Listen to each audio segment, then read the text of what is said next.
Okay, so we're going to continue where we left off last time, Siman Kuf Tzadi, towards the end. We're going to just review some of the points that we covered briefly last week, but we didn't go too much into depth. Some questions that were raised, and sometimes when you review a recording, there's a benefit of reviewing a recording. You're able to see what was missed and what needed further clarification. One of the sugyas that does come up in this Siman and elsewhere in Yore Deah is something that we've discussed about two people asking a shaila at the same time versus two separate times. Yeah. Now this is really a big sugya, and we really would need to devote a lot of time to that. So we're not going to do that. But since it was raised, and we did cover it somewhat covered it in Sif Kof Hey. Let's just say that when the two come at the same time, it is more difficult to resolve the problem in a lenient way. Right. It is when the two come at separate times, two women asking the same or similar question at a different time, perhaps we can apply a possible leniency to the two of them. They're asking the same question. If the two will come at the same time, it would be somewhat tarti de satri, which means a contradiction. After all, it appears that one of them is tmeya. She's unclean. But not every case is the same. They're not all created equal. The circumstances are quite different from the Gemara's example of Shnei Shvilim.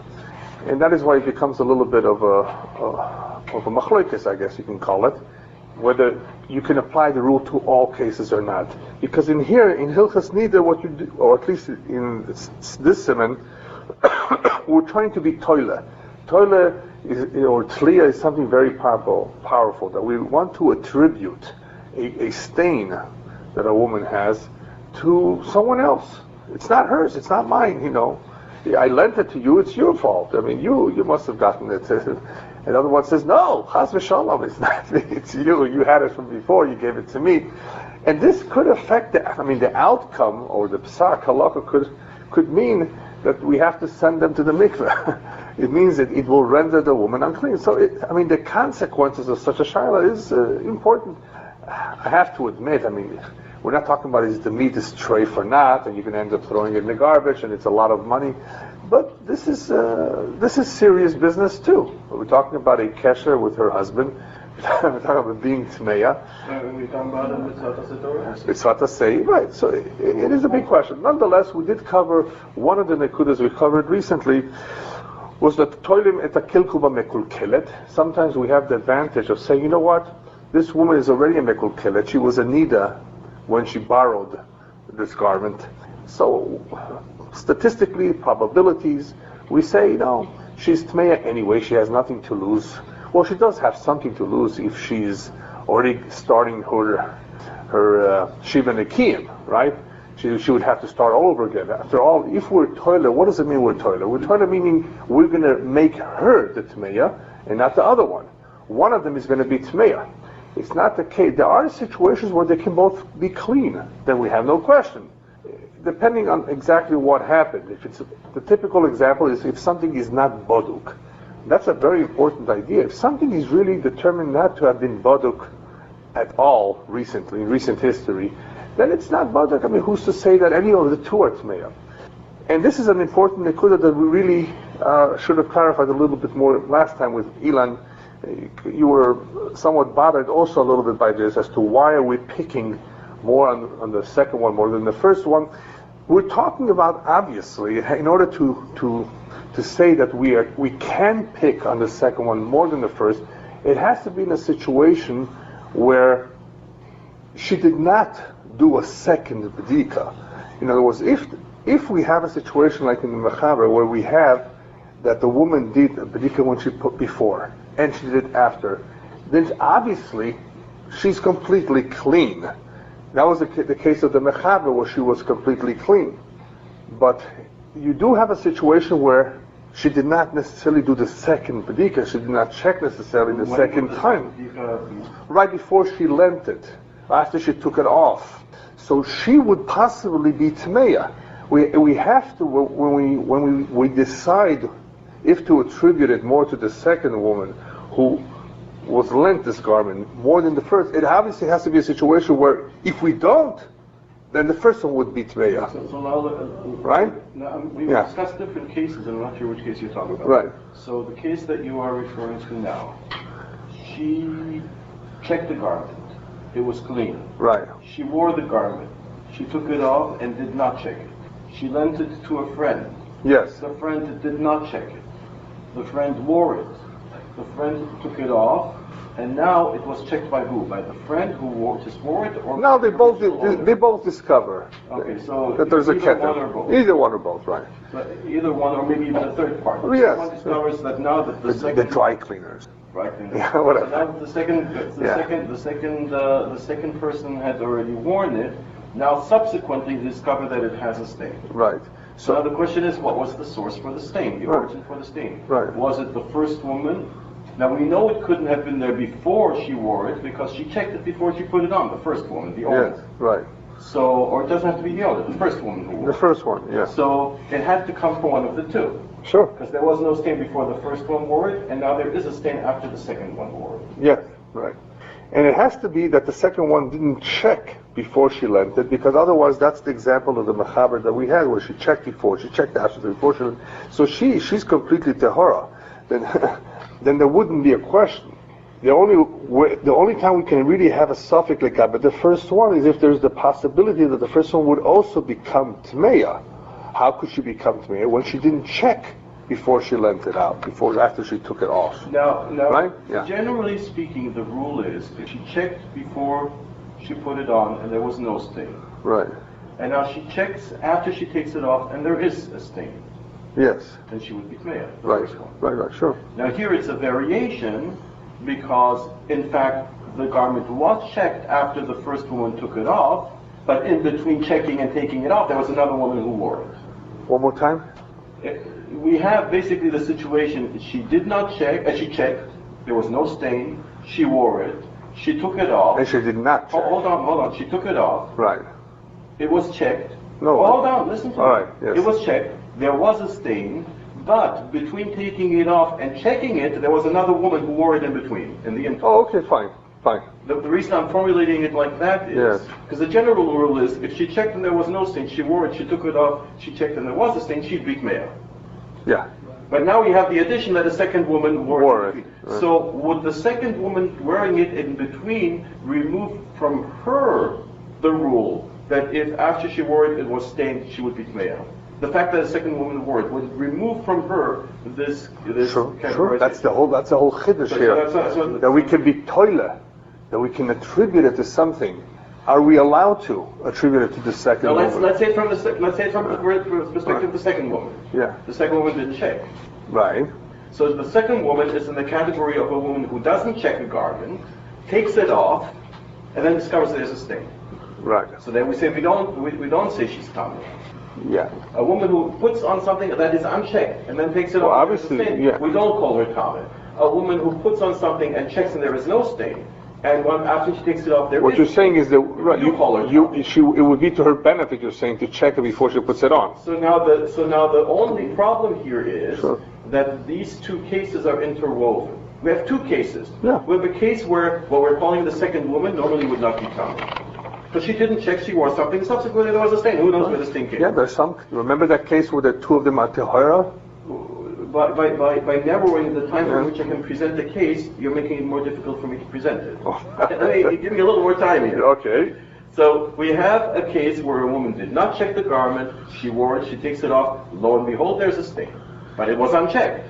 That's Madame Second. Yeah. We have a woman who checked that there was no stain, she wore it, she took it off, and subsequently she finds there is a stain. That's the first lady. Yes. The problem is that these two cases, so normally the first lady would be called tamei because she checked that there was no stain, she took it off, there was a stain, she'd be called tamei. And the second lady would normally be called tahor because she didn't check it and took it off and it was a stain. So if she doesn't check it and there's a stain, we don't call her tamei. The problem here is that the two cases are Interwoven. Yes, Yeah. you could say that. Very good So point. now that Yes. the two cases are interwoven, who do we call tamei? Now I'm curious. Well, the second one. The second We're one. attributing it as the second one, yeah. But she can be toilet on the first one. She can say, yeah, it could have been the first one. No, Maybe. so that's what we were learning so far. It all depends on if the first one can be toilet on the second one or not. If they're two, we're going to soon see there are situations where the two are exactly the same.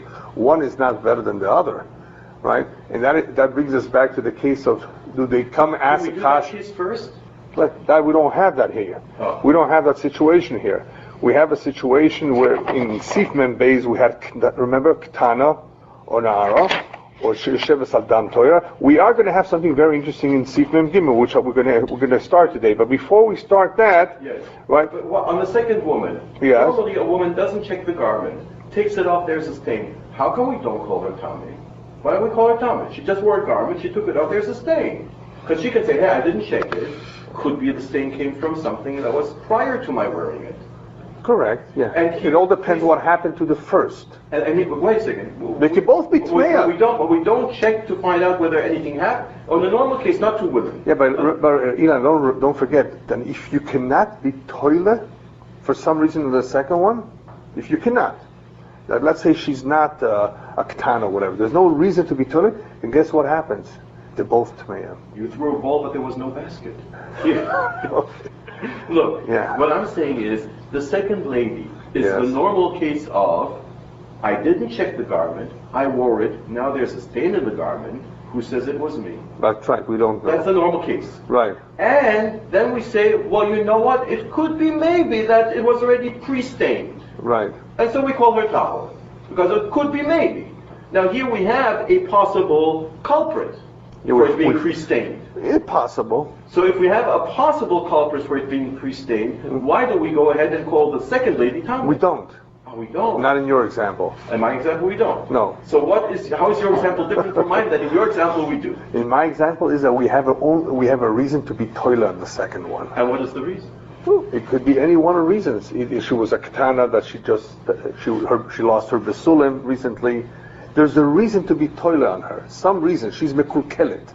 She's a You're talking about the Niddah. case where the second one is Mikvaot and the first one isn't. Exactly. Fine. Yeah, sure. I wasn't aware that you were talking about Yeah, that case. sure. Well, then of course. We're talking about toilet. Can we be toilet? No, but then of course. I didn't Sure. Otherwise, you're right. Otherwise, we have a suffix when you have two women. Which one is it? We don't know. You're both. No, quite on the contrary. The second woman is the normal case of, I didn't check, I wore it, now it has a stain, who says it was me? Right. Just because the first woman wore it before, It all doesn't depends. make her case any worse. Right. It also exactly. And the first woman is the woman who checked. Oh, There was no, okay, stain. now you're adding checks. That's Well, what's what you- all what of you these said. things would That make a was your difference. case. Yeah, that was the case of the Mechaber. Well, that's not my Right. There's two of us. Right. No, then that's where checking makes a difference. The checking could be a Chumrah too. Because Yeah, she, that's what I'm saying. right. But in the case where she checked before and after she removed it, and now she gives it to the second So one. that's a different case altogether. Right, altogether. So that's what we were saying. There's different kinds of situations, but let's not overdo it.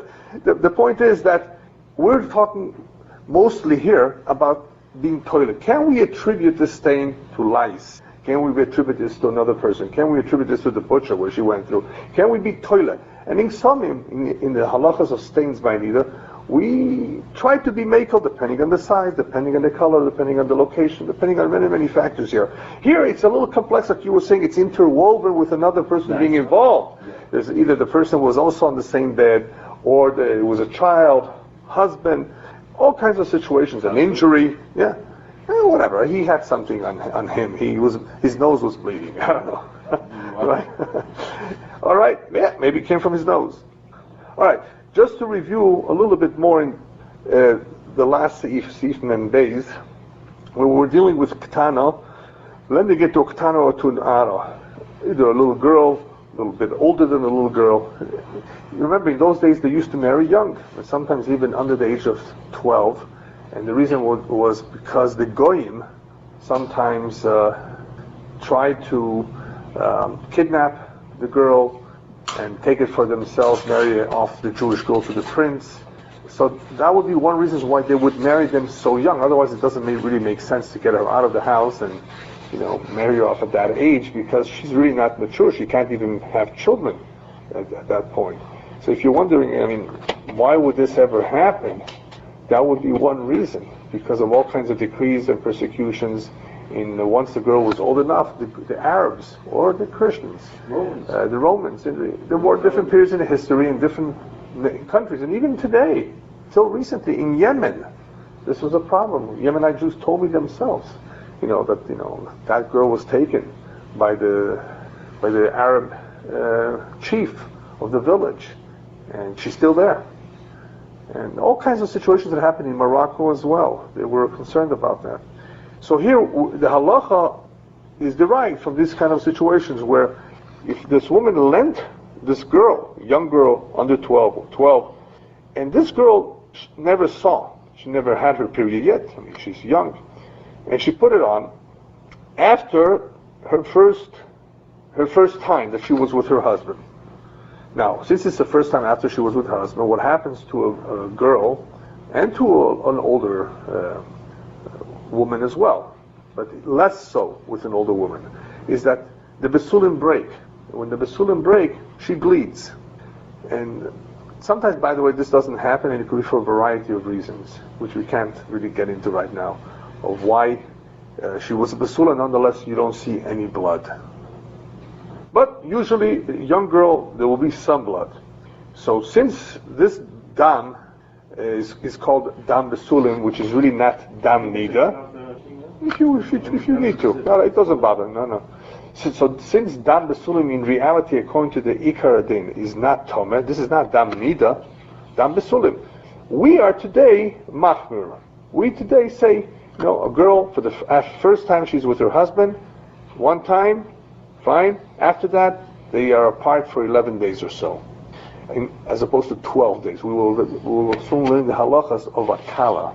The halachas of akala are different than the halacha of a niddah. A niddah, usually, depending on which custom you follow, is away from her husband for approximately 11 to 12 days. 4 to 5 days where she's still bleeding. Once the bleeding stops, she begins to count 7 clean days without any stains. Now, does she have to wait 4 to 5 days even if she's not bleeding in the interim? That's correct. And we will see why that is when we get to that. However, it just happens to be that anyway, a woman bleeds for that amount of days. So she can't start the Shiva Nakim until then. And we know already from the very beginning of Hilchos Niddah that in reality, in the Torah, we don't need that much time. A niddah is just unclean for 7 days. In other words, even if she were to see blood for 7 days, once she stops, she can go to the mikveh. That's it. So the halachas today are different in various respects. First of all, today we don't have to worry about Tuma and Tahara like they did in the past when they were eating Teruma, when they had to go to the Beis HaMikdash, when they had to be aware of what they're touching, what they're handling. Still, the halachas today of niddah are a little bit more, I don't want to say complex, but more involved, because not only do they have to check, a woman has to check herself during certain potential dates that this could happen, but also because of the amount of time she would have to wait. In other words, today Jewish women are machmir, they are accepted upon themselves to become the status of a niddah, even if they were to see a stain, in the same way that they would see if they would see the regular period. On top of that, they also accepted upon themselves the chumrah of treating dam besulim, which is the dam of the besulim, just as though this would be their period, even though it's not. Same thing with a woman that gave birth. The blood that continues to flow out after the birth is dam toihar, clean blood for a certain amount of days. This is not her period. Still, we treat that as a period, and she doesn't go to the mikveh until all of that blood goes away after childbirth, which, by the way, you don't have with a C-section. Yeah. So anyway, so today the halachas are slightly different, and any kala that gets married has to become familiar with the basics. But there's still kashas or shilas that come up from time to time, things that present themselves. So here she lent it to a ketana that never saw her period, put it on, and she put it on after shen ivalo, after she was with her husband the first time, kodem shechoysa maka, before the maka healed. In other words, there could still be potential dam besulim flowing for a number of days or a number of times. It doesn't all break up right away. or she shilato lenara to a 12-year-old, more than 12 years old girl. Shelora also she never had her period. And she saw it within either four times, as one wants to interpret this, it means 4 times, not consecutive days necessarily, because if she became tmeya after the first night, she would have to first wait and then go to the mikveh. So some want to say toch arba'a leilot, meaning 4 times that she was with her husband, the biloso. Or the simple pshat is that you can extend the amount of time, which is a question that the Achronim, I think, talk about here. When we say she saw the blood, does it mean she saw blood right away? In other words, there was a ketem. What if the ketem comes after a day that she was with her husband? Can that one day later be also attributed to the Dam B'Sulim? So some say yes, it can be within a day for sure. It doesn't have to be that right away she wore it and she saw something. So that's what the Mechaber is saying with a Nara, 12-year-old girl, 12-and-a-half-year-old, up to, it was around that age. Because after that she's called a Boigeres, up to 12-and-a-half. So in that range of age, she would have toch arba leilot, lebiloso, from the first time she was with her husband, 4 times, 4 nights. Or she shalatoli yoshevet al dam Torah, she lent it to somebody who was sitting on dam Torah. Sitting on dam Torah means sitting on clean blood, which means it's a yoledes, it's a woman that gave birth. Toila b'hen she could attribute it to them, but filu b'zman hazeh, even during this time. What's the chiddush over here, even this time? These are example of women who are seeing blood anyway. We are expecting them to have blood. We're expecting them to be bloody for a little while. So can we be toilet? Well, you don't want to be just toilet on someone because there's a possibility that they saw. Here, she's not so much a mekulkelet. She's not really a niddah, because in reality, me'ikar adin, she is clean. She's clean. And if she's clean, why would you be toil on her? If you toil on her, that means you're going to render her unclean, because I'm attributing it to you. You're the most likely culprit. Well, if that's the case, that means one of them is going to be tmeya. And I don't want to make her tmeya if she's really clean. I can make her tmeya if she's already tmeya. Like we said before, if she's a niddah, well, she's a niddah anyway. She's not going to get ruined as a result of me attributing, it's you. You're a tmeya anyway, you have nothing to lose. But if she, in reality, me'ikar adin, is not tmeya, she's clean, so why should I say it's her fault more than the other one? Elamai, we want to say that she has more blood. Now, why do I need to say that she has more blood? Today, these women are unclean anyway. And why don't you just say she's unclean? Okay? These women are unclean. And therefore, if I attribute it to them, if I attribute it to a woman who can become unclean as a result of this blood, then I'm making her tmeya. In other words, she's not like during the time of the Gemara where she was clean anyway, she had nothing to lose. Now she would technically have something to lose if I say, it's from you.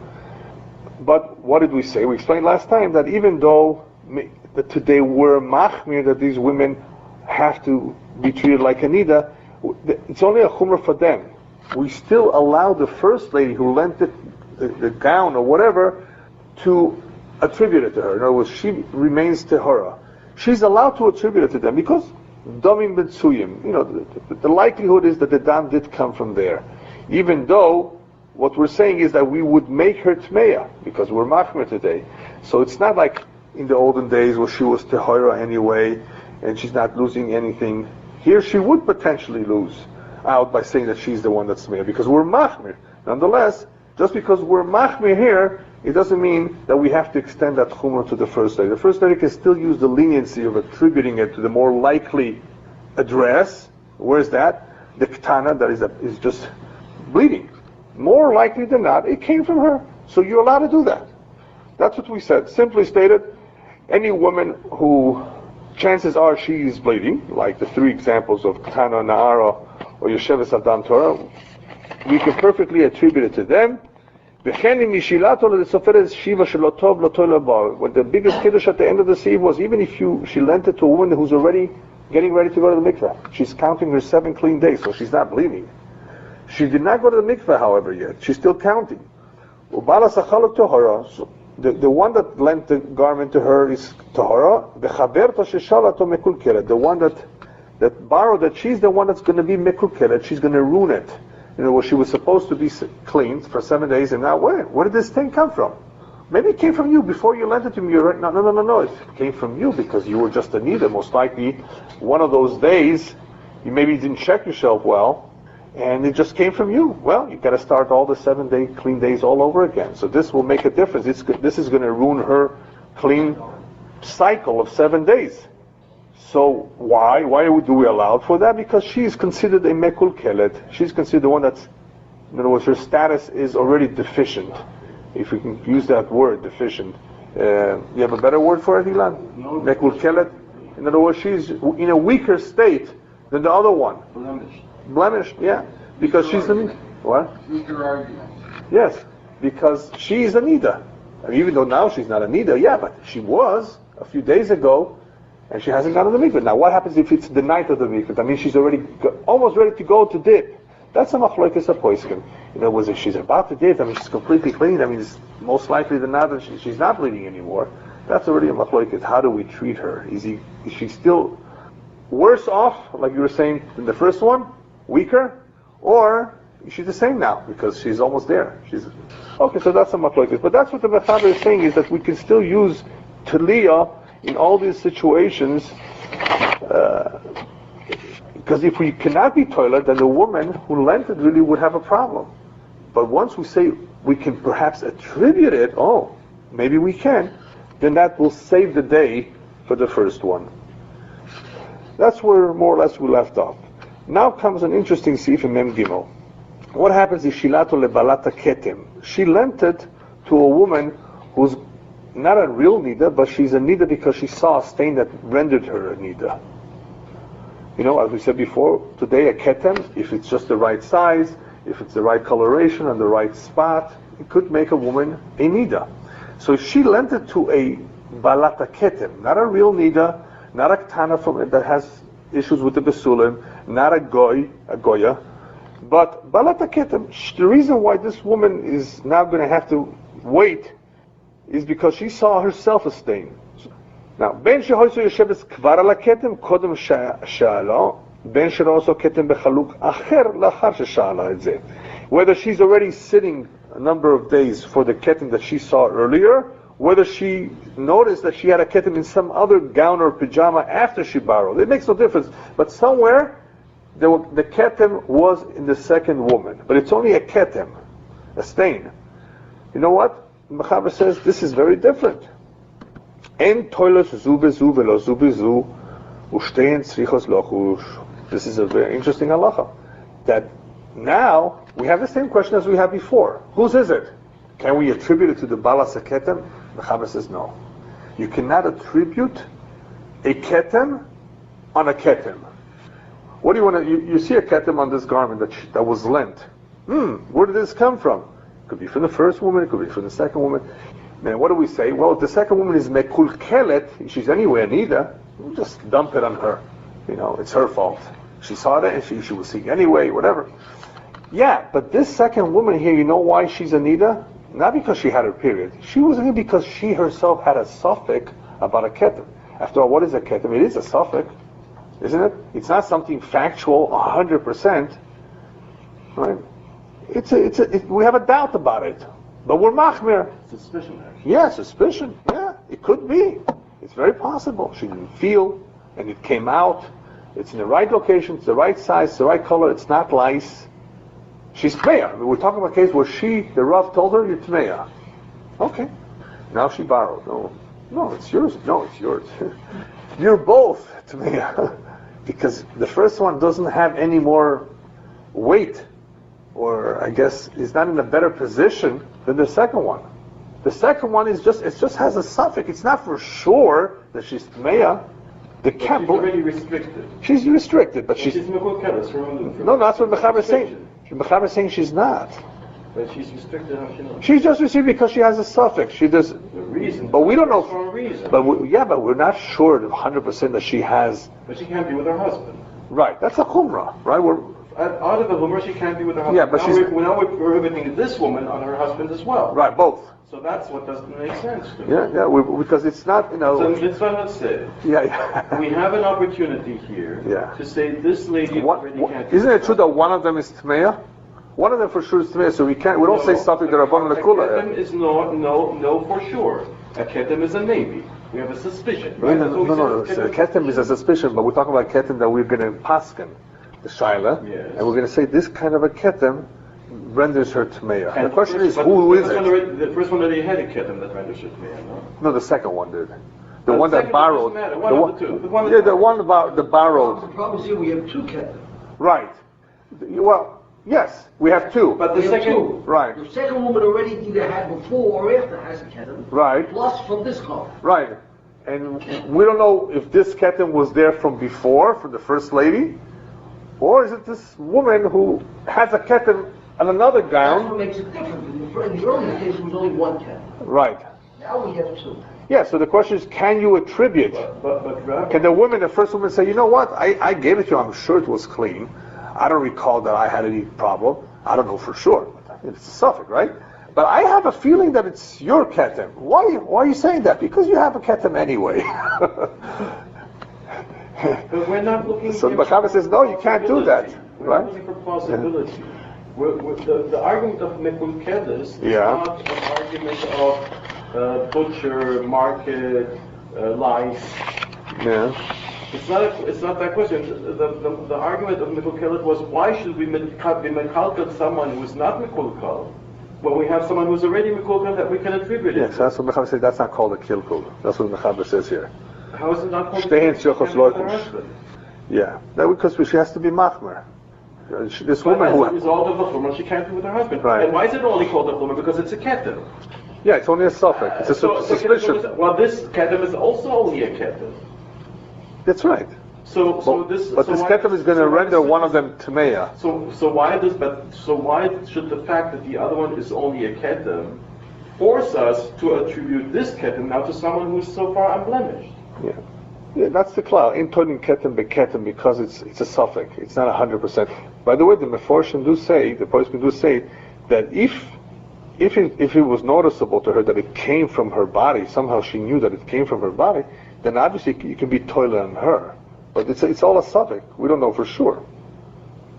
In other words, even though she had no hargasha, the woman has to feel when it's coming out.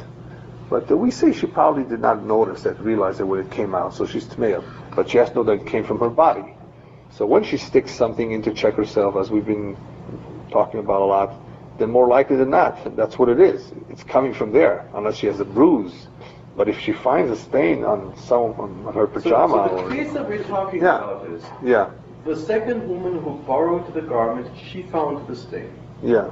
And the stain had not been checked before she put it on, obviously. Yeah, obviously, yeah. Okay.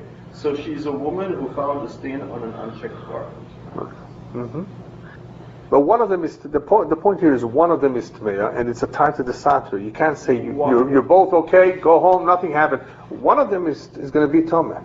Well, one of them, tmeya. we suspect that one of them is tmeya because you just said ketem is only suspicious. Oh, well, ketem is always going to be a suffix, right? So we have a suffix. It's not a bada. No, it's not a bada. So it's not a bada. Then one of them is tmeya. Well, one of them has to be machmir and go to the mikveh and wait her time because of the ketem. So that's a chumrah. Right. Yeah. So anyway, that's a situation where you can't be toilet. This is an example the Mechaber says of you cannot be toilet just because she had a ketem, she's not mekukelis enough to attribute it to her because. So now we're talking both. We're talking both. Yeah, because you can't say one is better than the other. Who's to say that this one is better than the other one? But we had a suffix. If a woman is about to be ready to go to the mikveh, right? Are we toilet on her? Why not? Because we'll be mekalkel her. She's already about to go to the mikveh. Right. So here we have a woman who is not only not about going to go to the mikveh, she's not even tamei at all. She doesn't even need to go to the mikveh. So we're going to be mekalkel her.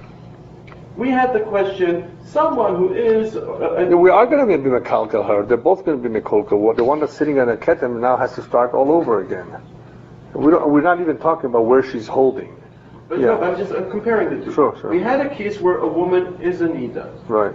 but she's about to go to the mikveh. Sure. So then we have the question, should we be toilet on her? Right, that's at the very, very end. Right. At the very end. Yeah, it's a machlokes Now, here we have a approach. woman Yeah. who not only she is about to go to the mikveh, Right. she doesn't even need to go to the Yeah, mikveh. but she's tmeya. Remember, Right, you're how do we know right. she's meya? No, in the other case, she was tmeya vadai from a real nida. Right, and yet we had, and even so, we had a question. She's still about to go to the mikveh. Maybe we should be Right, toilet on her. because there's a machlokes on how you define her And status. here's a woman who doesn't even need to go to the mikveh. We're toilet on her. Yeah, it's only a chumrah, right? Sure, but it's a suffix, it's an equal suffix for the two of them.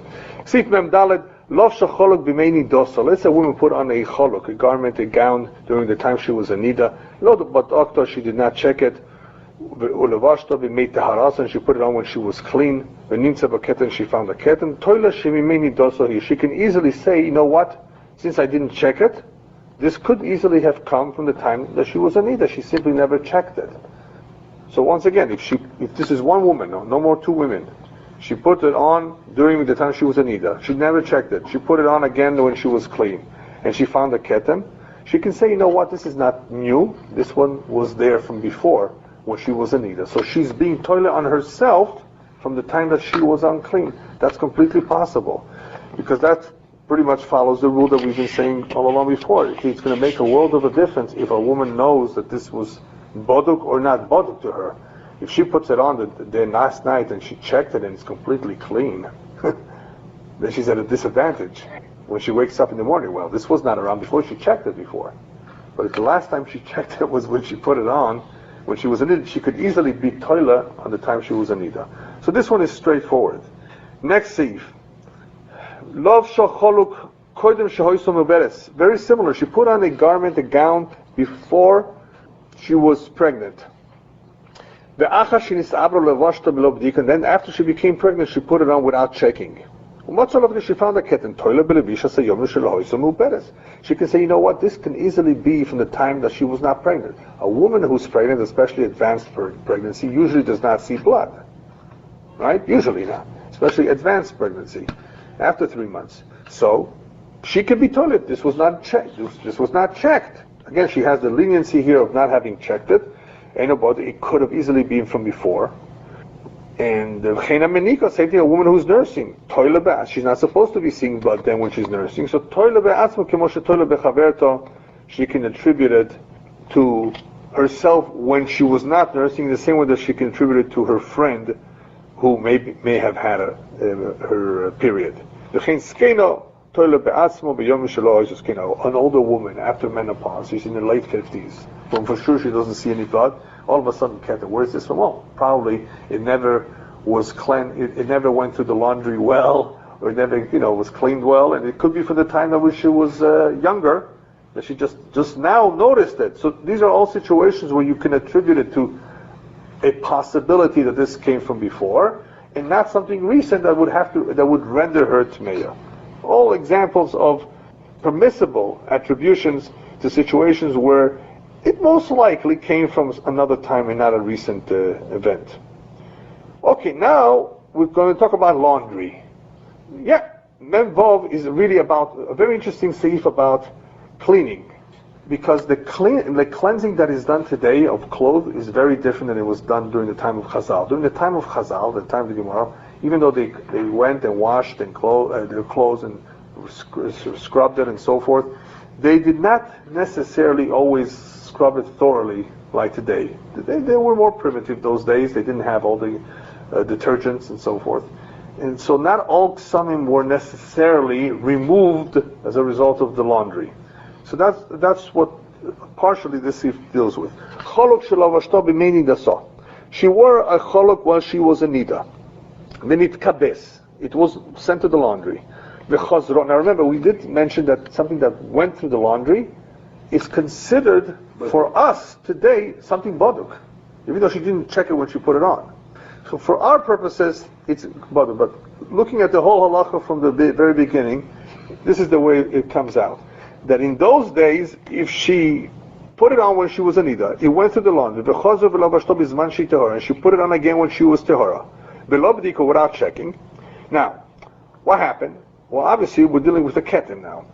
If the one that did the laundry for her was a Jew, and this garment is, and she the Jewish girl that did the laundry is not in front of us lish'ol to ask her, what happened? You see when you were washing it if it was dirty?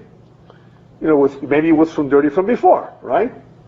Chazaka, that we have more likely chazaka shebadaktu, that this Jewish girl checked it out.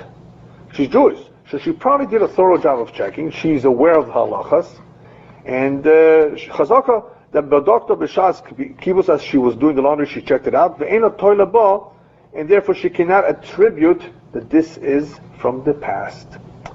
I'm sorry, you used a Jewish woman to do your laundry. Most likely she checked it out. And the Shach says, there's something more. The Shach says, this Jewish girl would have even told her, you know what, I saw a stain on this. That's the Shach.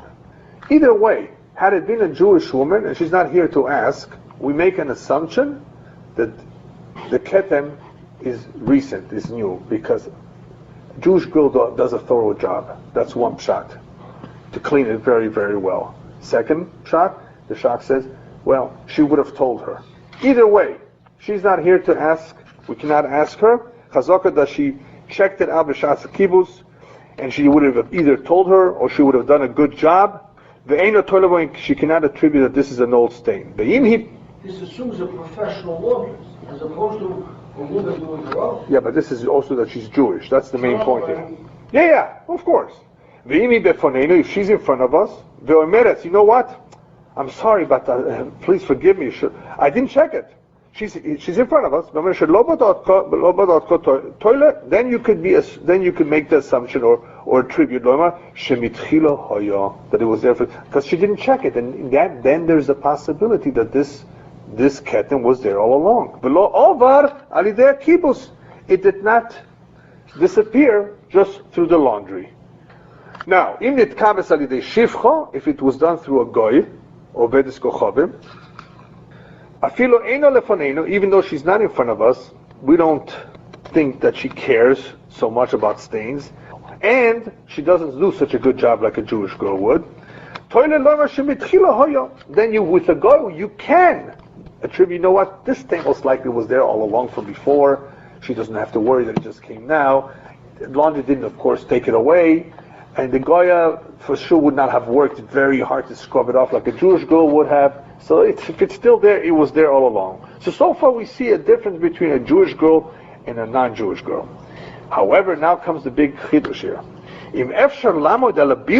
But if you can figure this out on your own, there may be a way that you can figure this out on your own, whether it's an old stain or a fresh stain. How? Let's say she looks at it and she says, you know what? Makdir is if it penetrates. If it penetrates through the clothing, there must have been an old stain because it has penetrated. In maglid, if you see a coat, a small film or color, it's not really penetrating. They must have come from after the laundry. Otherwise, it would have been on the job. Yeah. In other words, there was a way that they could see if it was absorbed, penetrated, magdir, or whether it's maglid, a small, like a little layer or coat of color that must have happened after the laundry. And if the woman is not such an expert to know the difference, then she has to be machmir. So here, a lot of poskim say that today we're not really such an expert. So the question is, if this is a suffix machmas chisaron yediyah, when there's a suffix, we covered that also in various situations in Yore Deah. When something is a suffix machmas chisaron yediyah, it's only a suffix because we don't have the knowledge about it. That's not a good suffix. Just because you don't know, you have to be machmer. How would it be right? How would it be different from the case that he says here, where she doesn't know? Right. We said if she's not an expert, then she's Tom. Exactly. How was it different if we're not an expert or she's not an expert? No. So that's what they explain. They explain that just because why are we machmer? Because it's a suffix machmas chisaron yediyah. So the place can go on and ask further. Well, what if it's a suffix lekola oilam kula? Would that be any easier? So there's a machlokes on that. If the whole world is not an expert, it just could be that she's not an expert. Well, you're not an expert. You have to be machmer, right? Which we already covered. You're not the expert, you have to be machmir. But what if no one knows? Remember that chiluk? No one in the world knows. Can that be considered a real suffix or not? Yeah. You're right. Yeah. But today we should be able to utilize chemicals and different procedures to be able to very, very clearly tell it. Yeah, sure. I think you're right. I think you're right. Yeah. So if if that chala arises and there's a need to look into it, and we may be able to find out. Yeah. Microscopes won't help. There's certain chemicals you couldn't identify the blood in which kinds. Yeah. Well, the question is, first of all, today our detergents do a much better job in removing, so it's a lot clearer. If there's anything left over, it's so minute and so subtle. Yeah. Right. So I'm saying, if you did a good job, then it could be more discernible whether it was from before or later, I think. Because that's what we said. Today's garments are considered butter because of that. Well, you certainly can see if it's a fresh stain or if it's one that's longer. Yeah. All right. The Shach just elaborates a little bit more over here and says as follows: that even if the beged is in front of us, even if the beged is not in front of us, we don't have the beged. What does that mean? Even if the beged is not in front of us, because why does the Mechaber only talk about Maglid or Magdir towards the end? Why don't you always say, check it out? Why do we have to ask, Jewish, not Jewish? Because it could be that the beged is not in front of us now. We don't know what happened. It disappeared somehow, right? So the crazy place explains that this Shach is talking about on the Seifa. The Seifa of this Mechaber, the end of the Mechaber was that if the Jewish girl says that she didn't check it, or it's talking about a Goya. But in the Reisha, when a Jewish girl did check it, 100%, a thorough check, then it wouldn't help if you say, well, it's completely absorbed. Because if the Jewish girl checked it, that's a much stronger opinion or evaluation of the situation than if it's Magdir or not. Then you wouldn't be helped, but if it's Magdir or not. Because if the Jewish girl was involved, then she for sure did a thorough job, or she for sure would have told her. So that's the Shach and the crazy place here about if the beged is not in front of us, would it make a difference or not? Yeah, so anyway, the Sefer is where the Israelis, the Jewish girl, admits that she didn't check it. Or if it was a Goya, which it wouldn't make a difference. Just to finish up in Sif Mem Zayin, Lovsha Cholok HaBodok Lo Fashato Vechibasto, she put on a cholok that she knew that it was Bodok, she took it off, she laundered it herself, then she lent it to her chaver, to her friend, Benimtzal of Keten, and then a Keten was found. So in Maglid, if we see a coat of color on a biyadua shemiyashniyah, then you know that it's from the second one, the itmei, and she's tmeya. Varishona tahara, and the first one is tahara. V'imu makted, if it's absorbed, biyadua shemirishona hi v'hitmei v'shniyah tahara. It must be from the first one. She's the one that's tmeya, and the second one is tahara. So the example of Sif Mem Zayin is pretty much in the continuation of Mem Vav, except that it involves another woman. Again, we're talking about in a case where it was lent to someone, but the only major difference here is that the first one said that she laundered it. After she took it off, and it was bothered to her, she took it off, laundered it. So if she can examine it and check to see if it's Magdid or Magdid, you can tell where it came from. Very simple. Well, what if she doesn't know? Then we're back to square one. That if one does not know how to check it out, if it's Magdid or Magdid, then that will not help you. But if this cholok was bothered to her, because if it's not bothered, remember, something that was not bothered is not a problem. I mean, something that was not bothered she could have been from before, but it was bothered to her. That's where the problems begin. Mm-hmm. She removed it. It could have been from her. It could have been from the next one, but she laundered it. Well, just check it out. See if you can tell if the stain has been absorbed or if there's still a little bit of a coat of color, of blood, obviously, on it, and then we know that the second one is Tmeya and the first one is Tahara. So of course this kind of an exam, if it's possible to do, would help greatly. And sometimes, people do not know how to check, and that would be of course a problem. That would make them Tmeya misafik. That would have to be Machmir Yisor and Yore Deah. But either way, whenever you have two, one is not necessarily, in this kind of case, is going to be in any stronger position than the next one, as we saw before. It's only that here, perhaps you can be helped by an exam, because it did go through the laundry. That's all. And that could save the day. Okay, I think we can stop here.